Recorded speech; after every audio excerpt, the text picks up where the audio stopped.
सभी को नमस्कार और सभी का स्वागत है आज के हमारे अष्टावक्र गीता के पाठ में। आज हम पढ़ रहे हैं पंचम अध्याय।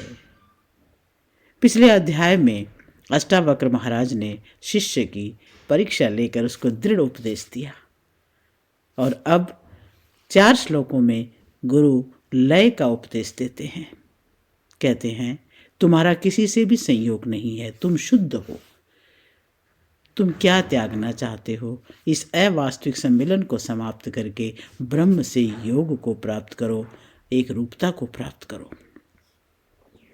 जिस प्रकार समुद्र के बुलबुले उत्पन्न होते हैं, उसी प्रकार विश्व एक आत्मा से ही उत्पन्न होता है। यह जानकर ब्रह्म से एक रूपता प्राप्त करो।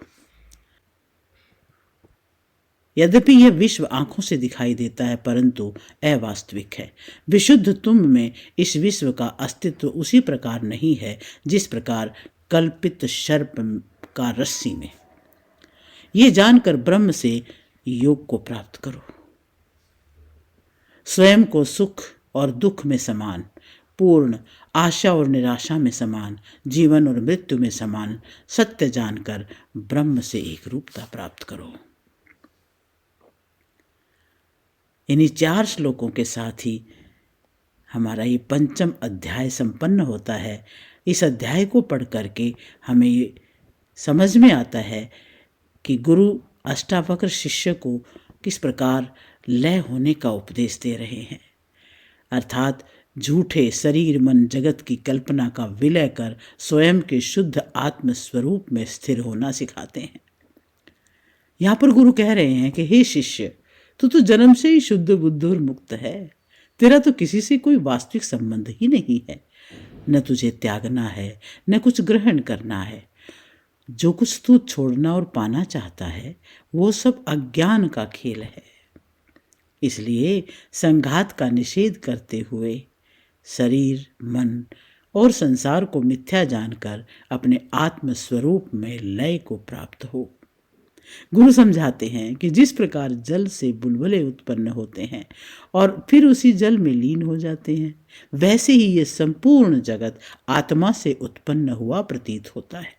वास्तव में आत्मा और जगत अलग नहीं है।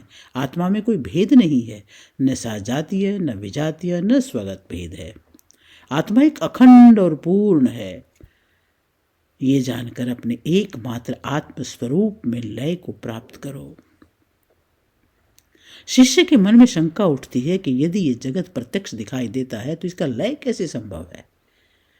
गुरु उत्तर देते हैं, जैसे अंधेरे में रस्सी में सांप दिखाई देता है, परंतु प्रकाश होने पर सांप का अस्तित्व नहीं रहता, वैसे ही ये जगत आत्मा में प्रतीत होता है, पर वास्तव में है नहीं। आत्मा निर्मल, निराकार और अछूती है।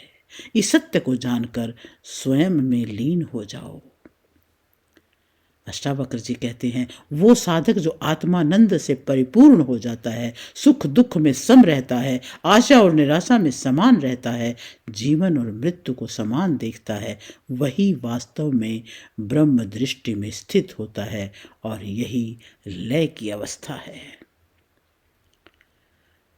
साधकों, इस अध्याय से हमें ये शिक्षाएं मिलती हैं कि आत्मा शुद्ध, बुद्ध और मुक्त है। अहंकार और शरीर से आत्मा का कोई संबंध ही नहीं है। जगत आत्मा से भिन्न है, पर वास्तविक में नहीं। भेद बुद्धि अज्ञान से उत्पन्न होती है। सुख दुख, जीवन मरण सब समान है।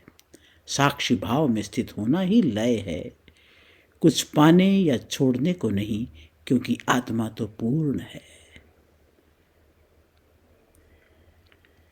एक अंतिम संदेश जो इस पाठ को पढ़कर के समझ में आया वो यही है कि मुक्ति कहीं जाने से नहीं मिलती, बल्कि जो झूठ है उसका विलय करने से मिलती है। जब शरीर मन जगत की कल्पना मिटती है, तब स्वयं का शुद्ध आत्म स्वरूप प्रकट होता है। साधकों, कुछ छोड़ना नहीं है, कुछ पाना नहीं है, केवल जो नहीं है उसका विलय करना है। ओम तत्सत, ओम तत्सत, ओम तत्सत।